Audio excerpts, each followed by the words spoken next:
ಬೇರೆ ಬೇರೆ ಜನ್ಮಗಳಲ್ಲಿ ಹುಟ್ಟುವುದಕ್ಕೆ ಕಾರಣ ಗುಣಸಂಗವು.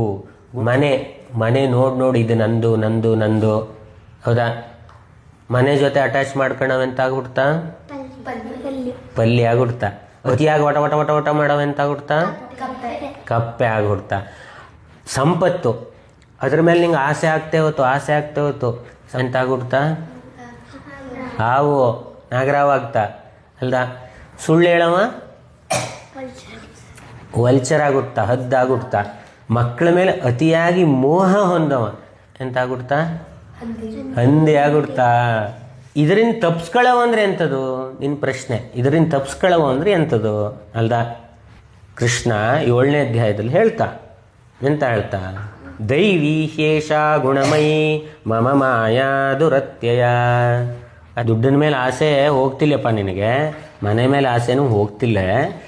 ಇದೆಲ್ಲವ ನನ್ನದೇ ಮಾಯೆ. ಕೃಷ್ಣ ಹೇಳಿದ ನನ್ನದೇ ಮಾಯೆ, ಇದನ್ನು ದಾಟೂಲೆ ಅಸಾಧ್ಯ. ನಿಂಗೆ ಹಿಂಗೆ ಗುಣಗಳ ಜೊತೆ ಸಂಗ ಆಗಿ ಹುಟ್ಟುತ್ತಾ ಇರೋದೆಯ ತಪ್ಸ್ಕೊಳ್ಳಲ್ಲ. ಎಂತ ಮಾಡುವಂದ? ಮಾಮೇವಯೇ ಪ್ರಪದ್ಯಂತೆ.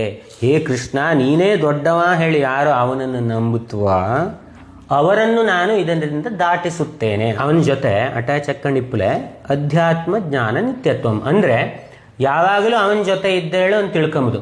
ಉದಾಹರಣೆ ಎಂಥದ್ದು ಗೊತ್ತಿಲ್ಲ?